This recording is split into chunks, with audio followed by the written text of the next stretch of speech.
so good to be back, that's for sure. I'm going to do part 2 of my message that I started last night.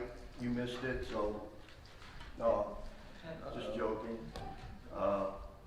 I've been mining Nehemiah lately, and that's where God has me. And I have found it to be a minefield that is just full of I'm just amazed at the gold that you can continue that. I mean, Nehemiah's been a favorite book of mine for a long time. I mean, it's not like the first time I've read it again. But reading it again and studying it again has just been tremendous. And so I apologize if I'm going to go a little too long today. It's just there's a lot in me, and I don't give very many opportunities to share anymore. So. But I'm on a roll now because last week I preached at Northgate, and last night I preached at March 16, and today I'm here, and tonight I'm here, and 2 weeks from now I'm going to be preaching in Kansas. If you can believe it, they're going to let me do that.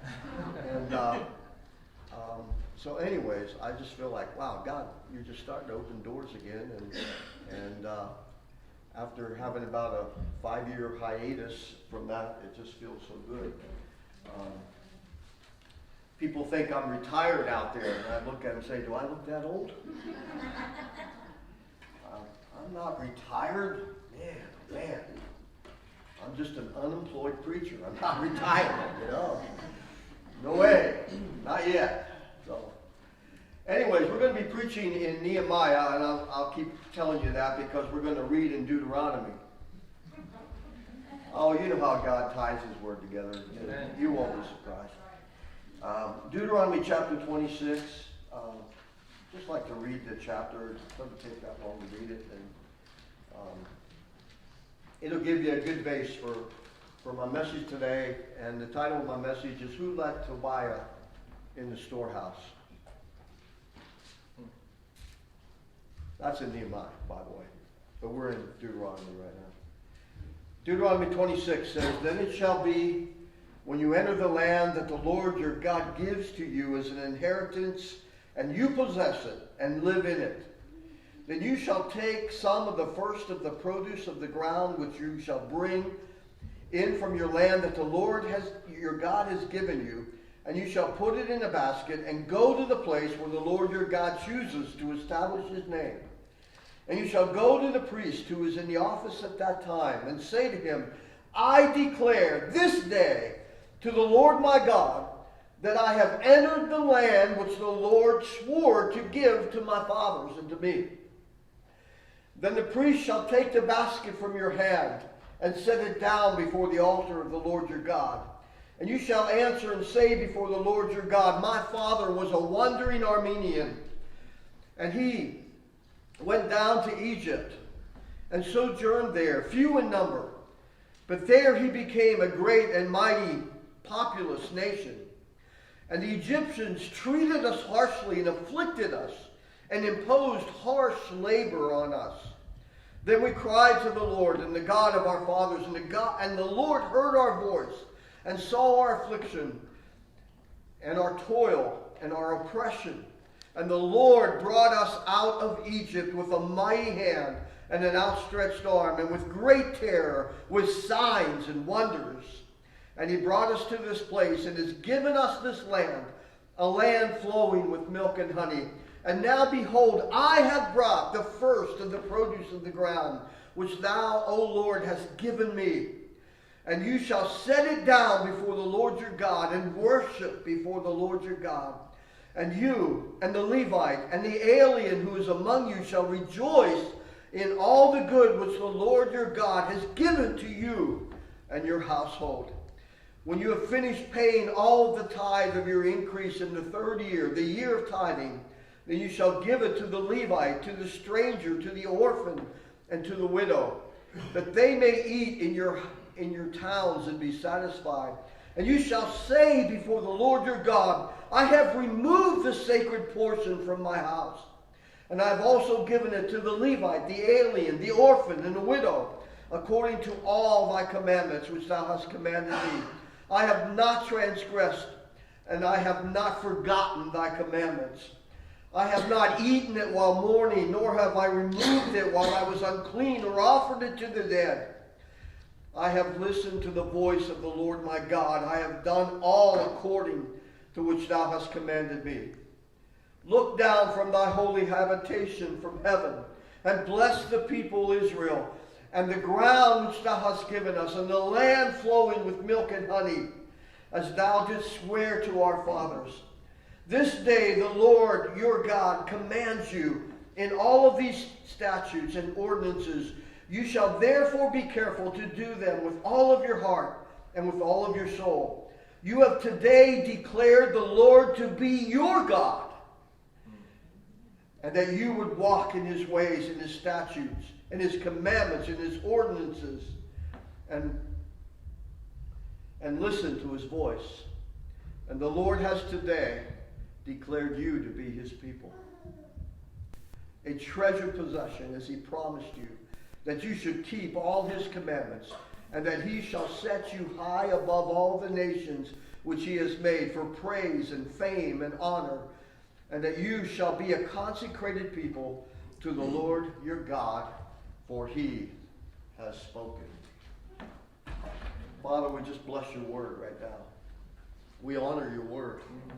And Lord, not only do we honor the word that you spoke to Moses that day, we take that word as our own. Yes. We make it our own, Lord.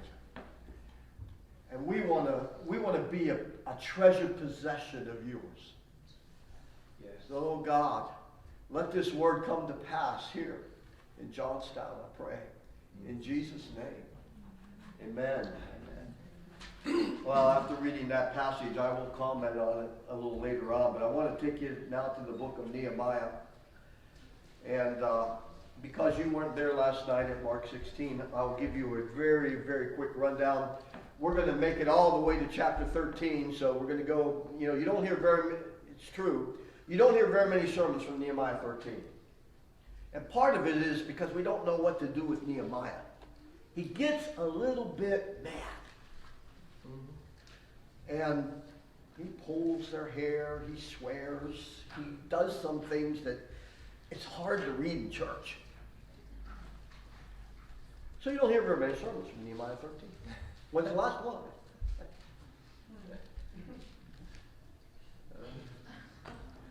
But today you'll hear a sermon from Nehemiah 13.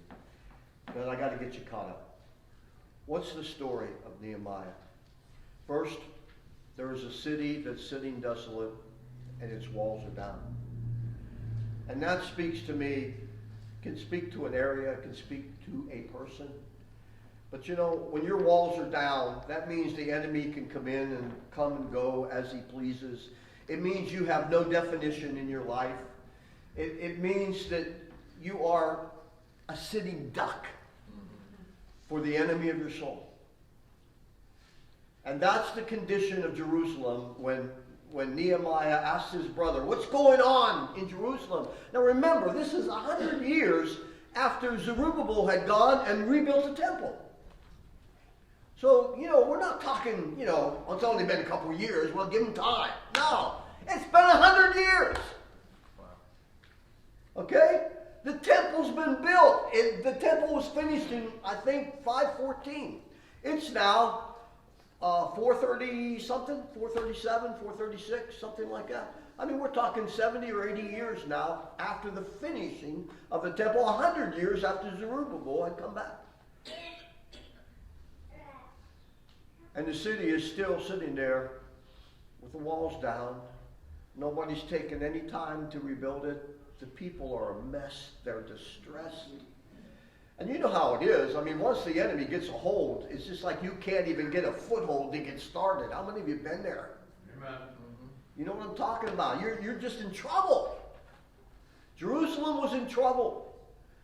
And Nehemiah mourned and wept and fasted and prayed. And we know the story.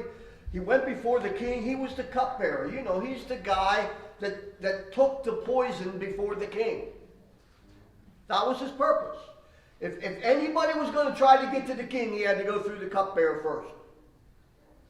And so the cupbearer tasted all the food and tasted all the wine and made sure, king would wait a little bit. You okay? Nehemiah, feeling okay? All right, I can eat it. I can drink it.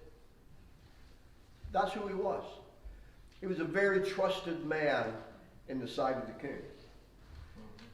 He wasn't allowed to be sad. In fact, there was a protocol.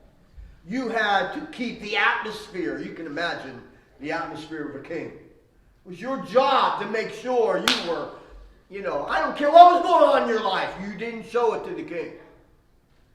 But this day, Nehemiah couldn't hold back his sorrow. And the king said, you never acted like that before in my presence. Uh-oh. Remember Nehemiah's prayer, give me favor this day, oh God. Because it could have been, all the king had to do is to get this guy out of here and give me another one.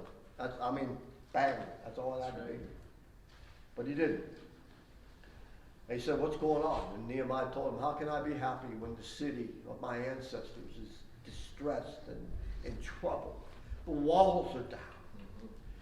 Now, this king had to be influenced by Queen Esther. I don't know the relationship. I don't know if he was a direct descendant. I do not know if he was a half son or a half grandson.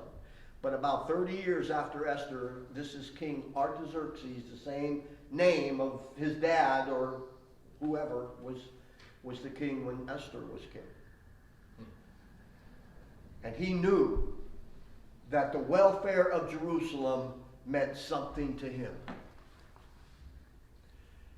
And so he was concerned too. And he said, what are you asking me? What's your petition? And Nehemiah said, send me back. Send me. I'll go. I'll go and rebuild the walls. I'll go and get everything working again. And the king says, you do that, and I will give you provision. And you make sure that you intercede for me. See, the king has something in this. He says, I know that if things are going well in Jerusalem, then things will go well in my kingdom. So I'm commissioning you to make sure that things go well in Jerusalem. And the message got through to Nehemiah, and the king said, how long do you need? And Nehemiah gave him an appointed time. Give me whatever, 2 years, I don't know what he said, but he got an appointed time. And at the end of that appointed time, Nehemiah had to come back and give an account to the king.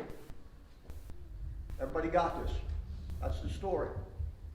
Nehemiah goes, and in 52 days, he rebuilds the walls. Now, there's a whole lot of stuff I'm missing out here because there's a lot of stuff happened in those 52 days.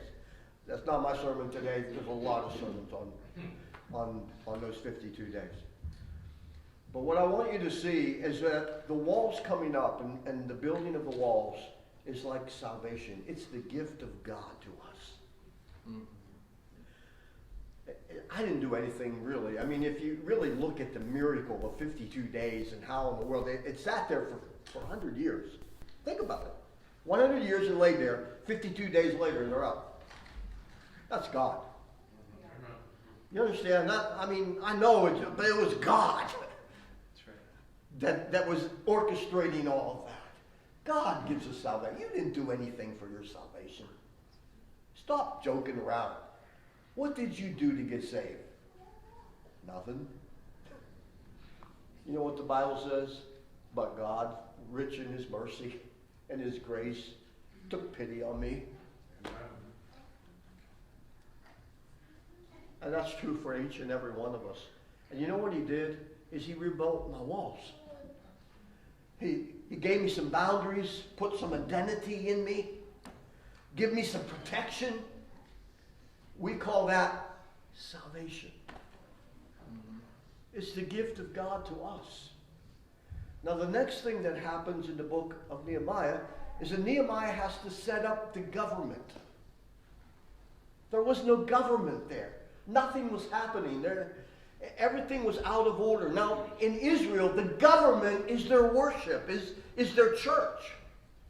Please understand, the kingdom, for God, it's the same thing. The government is the kingdom. That's right. The government meant getting the Levites doing what they were supposed to be doing. Getting them to move into Jerusalem. Getting the singers to start singing again. Getting the ones that are supposed to be taking care of the implements of the temple. Getting them operating again. You can imagine how big of a responsibility this was when everything's kind of sitting there and you got to get them, gather them, bring them into Jerusalem and get everything started again. Nehemiah was a great man because he accomplished that. Now what's that say to us in our lives? Jesus wants not just to give you a gift of salvation. Now listen, he wants to save your soul. And you know what that means? I mean, if I was down south, it just, it sounds really good. Jesus wants to save your soul. It preaches really good. You know what I mean? But, most part we never even think about, what's that mean? That means he wants his government to take over your life. Amen. That means, see, your soul is your mind and your emotions. Now get the picture. Jesus comes and lives in my heart. That's the gift of salvation. Right? I didn't do anything to deserve it. But he came and he invaded me. And he put up the walls and gave me an identity and gave me protection and boundaries. Called me his own. But his goal, that sounds like a great thing. And it is a great thing. Don't get me wrong. But it's just, say it with me, it's just the beginning. Just the beginning. Because what needs to happen next is the government of God has got to invade my mind and my emotions. Why? Okay, here's the book of Nehemiah in one sentence. Are you ready? Catch this. What good are the walls if you make terrible decisions after they're built?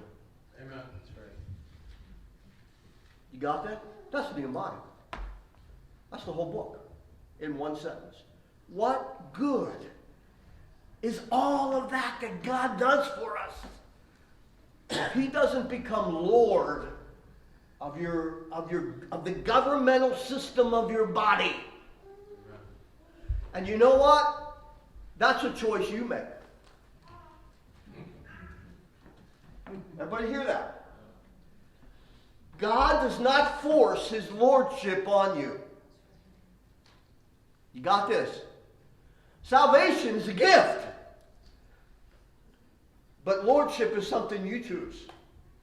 Lordship is something you walk in. Lordship is a decision you make.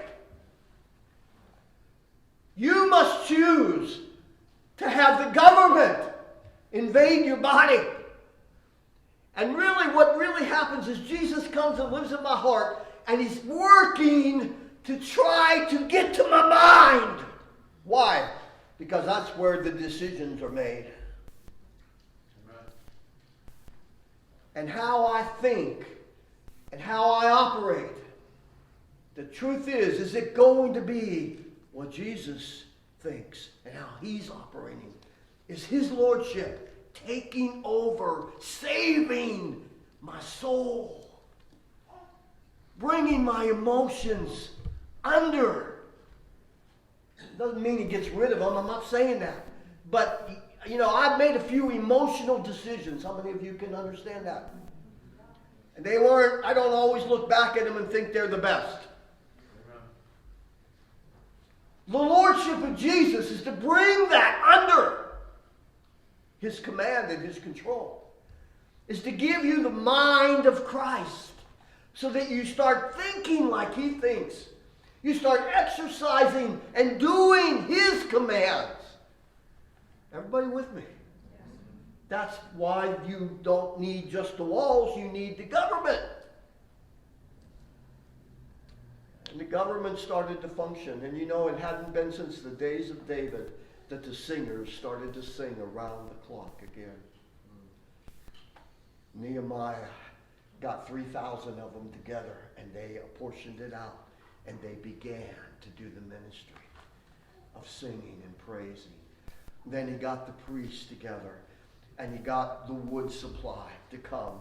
And they made sure that they had the allotment, and they got it, and all the sacrificial offerings were going on. And I'm sure you can hear Nehemiah say, and make sure you intercede for the king. You know, even the New Testament tells us that prayer should go up and entreaties for the kings. Was important. Well, the appointed time came and went. Nehemiah had everything set up. He's got to go back and he's got to tell the king. Can you picture this now? King, I've got great news for you. The walls are back up. The city is functioning exactly the way it hasn't functioned like that since the days of David. I mean, the singers are singing. God is being lifted up and praising. Intercession and sacrifice is happening again. And they're praying for you. Good. Glad to hear it. Man, that makes my heart feel good. And you know, it was a few months or so later, the king said to Nehemiah, why don't you go back? Take a look again and just make sure everything's going exactly the way, you know, you left it. So Nehemiah went back. And you need to understand, it's a 3-month journey. You know, you don't just grab a plane and there tomorrow. You know, communication was hard and difficult back then. And so Nehemiah hadn't been in touch for a while. He's gone his way back, and it's a 3-month journey. It's a long road back. And you can imagine the anticipation of him, building up inside of him. As he's going down the Jordan Valley, and then the mountains that surround Jerusalem are there in front of him, and he starts to make the ascent up the mountains. And you can just, I can see him. You haven't heard anything yet. Wait till you get to the next mountain. From the next mountain, you'll be able to hear the singers singing. And you'll be able to smell the sacrifice. Just wait. You can feel the anticipation of Nehemiah as he's getting closer. He gets to the top of the last hill and he sees the walls and he's listening. Wind must be blowing the wrong way. I don't hear the singers. Nehemiah picks up the pace, heads down the valley and into the walls that are surrounding Jerusalem, and, smells. Where's the sacrifice? Burst through the walls. You see him knocking. Who goes there? It's Nehemiah, the governor. Oh, open the doors. He walks in, looks around. Where's the Levites? Where's the priests? Where's the singers? What good are the walls if you make terrible decisions after the walls are built?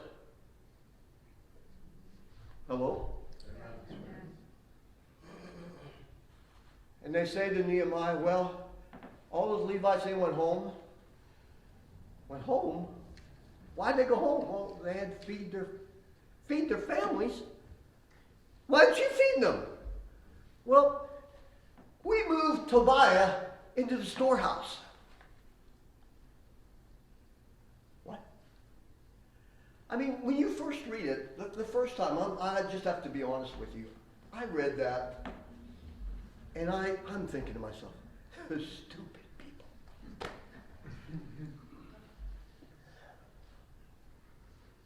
Today I read it, and I weep, because I realize that the church has done it 100 times better than they ever did, letting Tobiah into the storehouse. You see, the tithe was the basis of the whole thing. With the tithe, they fed the Levites. With the tithe, they took care of the widows. With the tithe, they took care of the orphans. With the tithe, they took care of all of God's priorities. All of God's priorities was put into the tithe. When the tithe was gathered and brought into the storehouse, then the government of God could function. You understand that? The government of God would function. The singers could sing. Why? Because they could go home and the meal was provided for them. And then they could go out tomorrow and sing again. But who is this Tobiah, and how did he get in the storehouse? The Bible says he's an Ammonite official. In fact, if you read earlier in some of the other chapters, you'll find out that Tobiah wasn't exactly happy that the walls were being built in the first place. But Tobiah, I mean, he reminds me, again, I'm not trying to be facetious in any way, because if you work at a bank or a car dealership or something like that, but just reminds me a lot of that type of person. Did you ever notice that in the bank, when they bring you in, if you need a loan or something, I mean, they have like the nicest offices ever. I mean, it's an office like you'll never have in your life. You know what I mean? And they bring you in and they sit you down. Let's be friends. And that's kind of the way, and car dealers are kind of like the same way. I mean, they got the nicest offices. And they bring you in and say, oh, do you need anything, cup of coffee, you know. Let's be friends. Tobiah. You know Tobiah. He's the guy that, well, he doesn't really believe in your God, but he's there to help you. He's your friend. He's told you that a million times. Let's be friends. And when you needed him, he lent you some money. When you thought you couldn't, he was there. But do you know how life is sometimes? I give you an example of my own life in the last 3 months. Sherry fell down the steps at school, and not only did she break her foot, but we lost a third of our income with the fall. Bang. Just no warning, no, you know what I mean, no warning, no nothing, just cut off a third of your income. 2 weeks before that, the engine in my truck blew. And 2 weeks before we came here, the last couple showers I took at home were cold because our hot water tank went out. That's called life. How many of you live life? Yeah. Now, can you hear Tobiah knocking? Oh, Tobiah, yeah. You remember that money I lent you? You're a little late on your payment. Well, Tobiah, you don't understand. My wife fell down the steps, my truck blew its engine, I don't have a hot water tank right now. If you can be a little patient, I'll get with you. And Tobiah says, what about the tithe? You owe me money. You giving it to God? What about the storehouse? You owe me! Now all of a sudden, he's not quite as friendly as he used to be. Because whenever you don't do what they want you to do, it's funny, all of a sudden, they're not your friends anymore. Amen. And life has a way of twisting and turning and, oh my goodness. I call it testing. Now, let's go back, and I told you that I would tie Deuteronomy 26. Let's see what all happens in Deuteronomy 26. You ready? I want to give you several testimonies that are happening when you bring your tithe. And maybe you never really understood this, but hopefully after today you will. And you begin to understand what's going on here. First of all, let's just talk about what's revealed from God's point of view. What's God's testimony in the tithe? First of all, I'd like to say, in the tithe, you can understand God's character. God's character is revealed in how he handles the tithe. First of all, you think you owe Tobiah? You owe God your life. Amen.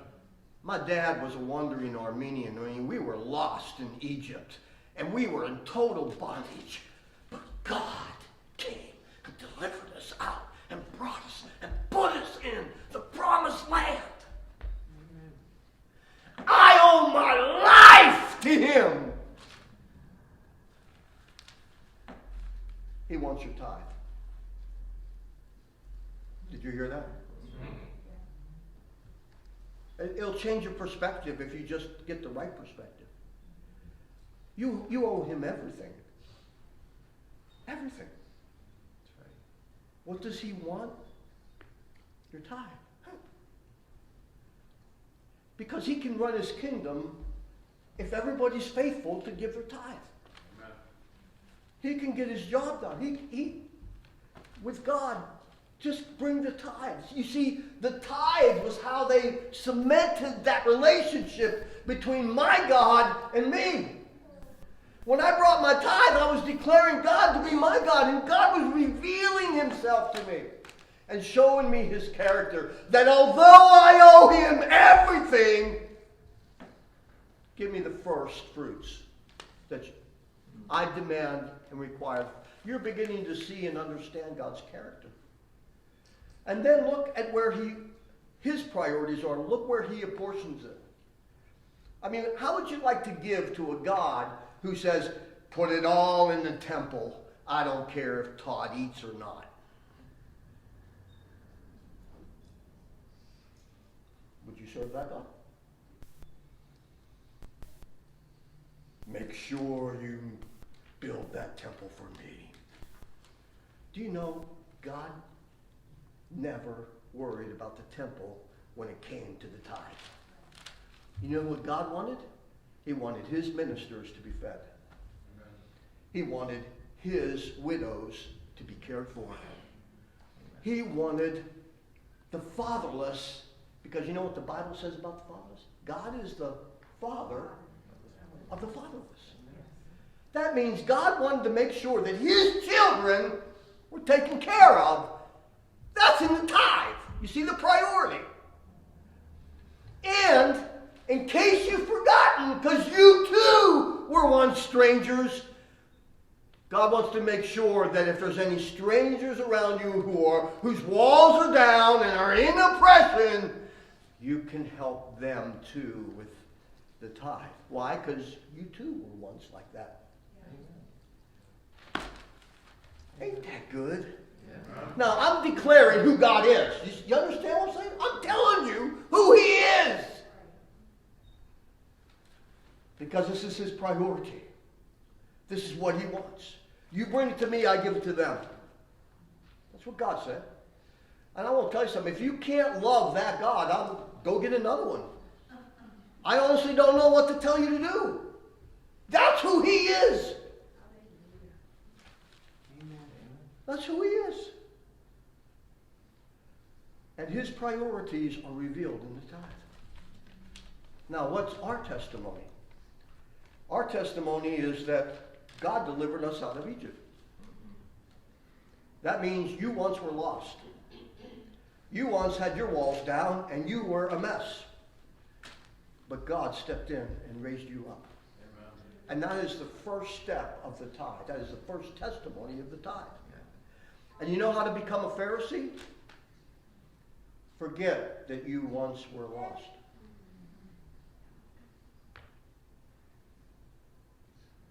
And start looking down your nose at all those people whose walls are down, and look at them. Ugh, disgusting. How do you become like that? You forget that you too, That's right. you were once lost. Did you forget? You ought not to forget from Sunday to Sunday, because as you bring your tithe, that's your testimony. I was lost. I owe you everything. That's right. Here's my gift. Amen. Everybody getting this? Amen. So my testimony is, I too was an Armenian, wandering Armenia. I too was lost. That's where this whole thing began. I owe God my life. I owe him everything. Now, what's the second thing that we testify in it? We testify that he is our God. You know what he was saying? I'm bringing this to you because you are my God. Basically, he's declaring that Jesus is his Lord. Now, I want you to know that's easier said than done. It's easy to say it. It's hard to live it. That's right. I told you. Your truck breaks down. Your wife falls down the steps. You lose a third of your income. Your water heater goes out. And Tobiah is knocking at the door.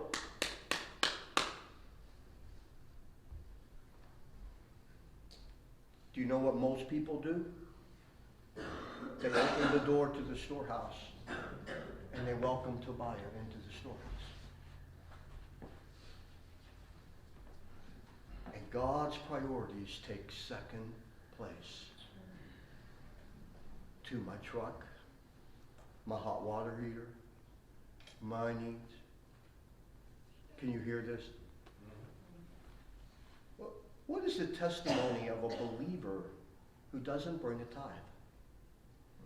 Sorry, God, I need it all for me.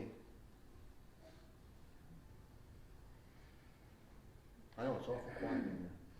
But I want you to think of the ramifications of what all is going on, and we just make, we've always tried to make it a little deal because in some ways it's the biggest deal of all because you are declaring Jesus Christ as your Lord. Bang! I'm bringing my tithe. He's my God. Now, between the promise and the promised land is the wilderness. You know what God told Joseph? It says in Psalms 100, I think 105 or 106, it says that God gave Joseph a dream, but until the dream came to pass, the dream tested him. That's right. So you know what happens when you come up and you say, I'm in my promised land. I'm here, God. Here's my tithe. You're my Lord. Testing time. Okay, let's see if you mean it. Amen. Let's find out when your wife falls down the steps, your car blows up, your hot water heater goes out, and Tobiah's knocking at the door. Let's find out if Jesus is your Lord.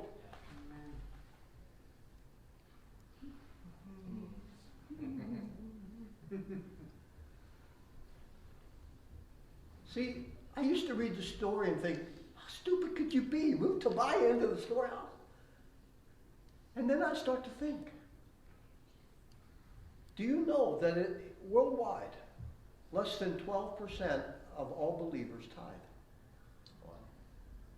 88% of people who claim to be lovers and followers of Jesus will throw a 5, 10, or 20 or whatever into an offering plate, but they do not move the decimal point of their paycheck over and say that belongs to God. That's a sacred portion. It's not mine. I don't eat it in my house. Do you remember the passage? Right. Remember what he said? It's sacred. I do not eat it in my house. Doesn't belong to me. That's my attitude, not mine. It's God's. How can I give it to you, Tobiah? It doesn't belong to me. Amen. It's amazing how, okay, it's mine again. Okay, here. And what have I done? I've opened the door and said, go ahead, Tobiah, come on in. I always say, Tobiah's Pac-Man. Some of you younger ones won't remember Pac-Man, but the older people all remember. You remember Pac-Man? You used to go, he'd eat all the pieces, and you'd run away from the ghosts. And if you ate the whole board, and it only took about 30 seconds if you were really good, someone like Trent or somebody could do it. And all of a sudden, Pac-Man ate the whole storehouse. Tobiah. He probably moved in. I just need a little corner. 2 months later, the singers quit singing.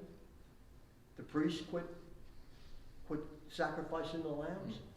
They left Jerusalem. They went back to their homes and their farms, and they had to go back to earning their own living. Why?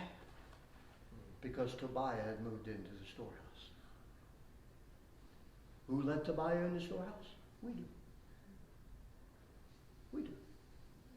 Because when the time of testing comes, and how many of you know that Jesus is Lord is going to be tested? I'm sorry. It's just, if you think it's just that easy to live the Christian life, easy. I'm here to tell you that there's times of testing. And you're going to find out if your confession and your life line up. Or you're going to find out if they separate. And the funny thing is, I mean, most believers, well, I'll do it now. And, you know, the funny thing is, you let him in and you can't get rid of him. Mm-hmm. And he starts eating it all. He takes it all. Who let Tobiah into the storehouse? If you know the story of Nehemiah 13, Nehemiah comes in. And that's what his question is. Who let Tobiah into the storehouse? And you know what they said? The priest did. God did. You know, I mean, it's amazing sometimes. You read the story, you can't believe it. It was his brother-in-law. And for whatever reason, probably owed him money. He left him in. And he took over the storehouse, and the whole government of God fell. And Nehemiah comes back. Now, remember, what had he just told the king? Everything's working like clockwork. Working like the days of David. He's gone for 2 years or whatever. Comes back. And now he has to eat every word that he said to the king. He's a liar. Do you think he was a little bit upset that day? You know, the Bible says he grabbed them by the hair. Tobiah's things weren't just like, we took a vote and we nicely asked Tobiah to leave. No, it didn't quite happen like that. Nehemiah was a little upset, and this is how he ends the book. Remember me, O God, for the good that I have done. I mean, not only did he set it up once, he had to set it up twice. And 30 years later comes this guy named Malachi. And if you know anything about the book of Malachi, you'll discover that 30 years later, they weren't doing it right either. I mean, they're bringing the sick and the lame, and they're trying to offer God, you know, not the first and the best. They're bringing their, and Malachi says, why don't you take it and give it to your governor? Maybe he'll accept it. And then he goes on and he says, you rob God. And the people go, what are you talking about? How do we rob God? With your tithes and your offerings. Bring your tithe and put it in the storehouse so that there's food in my house, says the Lord. Then I will open up the windows of heaven and pour out a blessing that you cannot contain. Amen. Do you know they never could get it together? And within 100 years, a group of people named Pharisees came along. The Levites were gone. The Pharisees came in. They absconded the tithe. Well, let me tell you something about the Pharisees. They tithe mint, deal, and coming. The problem wasn't on the money going in. The problem is on the money that was going out. Meaning, you know, we have a responsibility two ways in the tithe. One, you and I have to bring it. Okay? Second responsibility is the church has to function in a way that tithe goes exactly where God said it would go. Amen. Do you know that in today's day, if you write on a check, you know, give this to, or, you know, for this purpose, and you know, if you give that to a nonprofit or to a church and they use it for another purpose, do you know that's called misappropriation of funds and people can go to jail for that? Are you aware of that? Mm-hmm. So can you imagine? I mean, we're not in trouble with the governor if we misappropriate the funds. We're in trouble with, say it. God said the tithe goes for the Levite, the widow, the orphan, and the stranger. Why? That's his priorities. That's what it goes for. Don't touch it for any other purpose. The Pharisees came along, they absconded the tithe, and they started to build synagogues in every town. And 200 years later, when Jesus was born, are you ready? There was no singers singing praises to God when Messiah was born.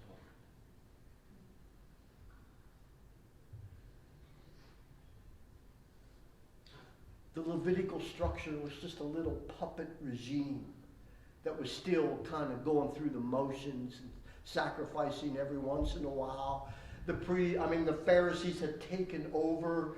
They had basically said, no, it's us and our knowledge and everything about, their seminaries, their knowledge that you should give to. And do you know that there was no praise singer singing when Jesus was born? And do you know when you go from the Old Testament to the New Testament, all of a sudden you see a complete overhaul of Judaism that you read in the Old Testament. In the Old Testament, Levites, sacrifice. It's all about the priests and the Levites and the prophets and that. And you get over here, and all of a sudden you got chief priests, chief scribes, Pharisees and Sadducees, lawyers. Did you ever turn the page and go, what happened? What happened? How can you go from one temple and, the priests and the singers and the Levitical family, how can you go from that? And now you got a synagogue in every town. Teachers, rabbis, teaching. Nobody sang praises when Jesus came. Nobody even knew who he was.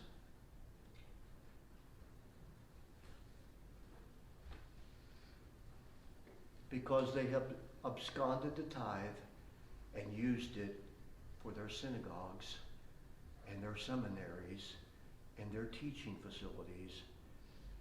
And in their mind, it was never as good as what it was in the days of the Pharisees.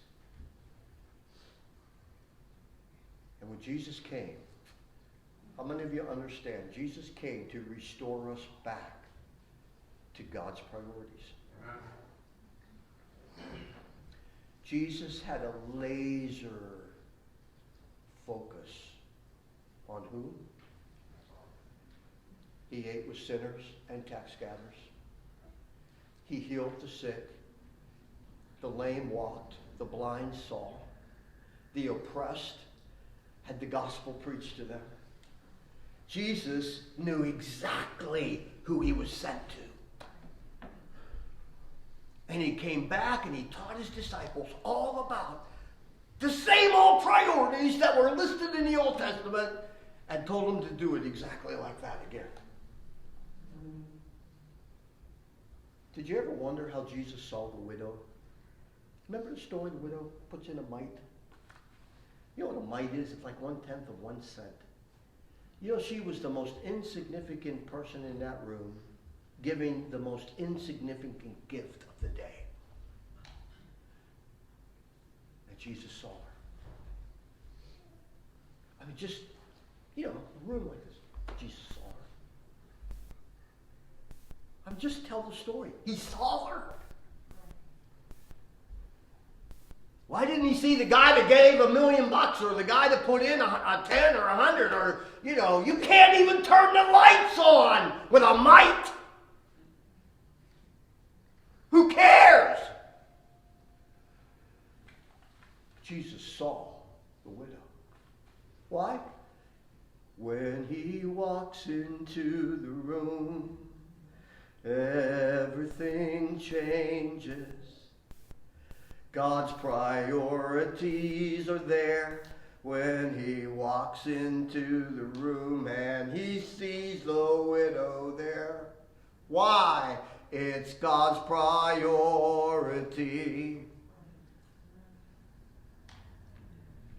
Are you hearing me? Yes. So they brought the sick and the lame.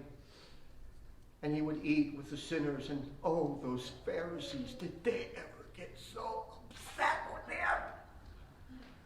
How dare he claim to be sent by God? You see, he left a harlot. He left a harlot wash his feet. Doesn't he even know what kind of woman that was? Read the New Testament again after you get the priorities all straight. And you realize that all Jesus did was come back and say, church, laser focus on the priorities of God. Because that's all who Jesus was. Remember when John was in prison? John sends messengers because he's having doubts and he's wondering if he's really the Messiah. And so he says, are you really him, or are we to look for someone else? That's what John told them to ask. That's what they asked. Are you really him, or should we look for somebody else? You're not measuring up, Jesus. And by the way, I'm in prison. You know? Help. What did John want? This answer. Don't worry, John. I got it all under control. In just a couple of weeks, I'm going to take over the Roman government. We'll get you. We're going to spring you out. Everything's fine. Don't worry. Messiahship is coming. You know what Jesus told him? Go tell John, the lame walk, the blind see, and the poor have the gospel preached to them. And blessed is he who is not offended by my priorities. Amen. Do you love God? Do you love his priorities? Do you understand them? Church did. In the early church, they started feeding the widows. It was like the very first ministry they did. And one of the very first ministries they raised up in the church is called the deacon ministry. And the reason they put the deacon ministry in the church was to make sure that God's wives and God's children were cared for. I wonder how they got there. I mean, how all that stuff happened. Isn't it amazing that you read from the old and you get to the new and you realize it's still the same? And so if Jesus would walk into the room today, you know who his eyes would be on? The oppressed, the poor, the lame, the blind, the sick, the hurting. Boy, do I have good news for you. How about it? Yeah. I just taught on the tithe, but I'm ending up with signs and wonders and healing. Why? Because when you understand God's priorities, that's where signs and wonders and all of those things begin to happen, because the church is laser focused and understands who their God is, what his priorities are, and we are here to serve.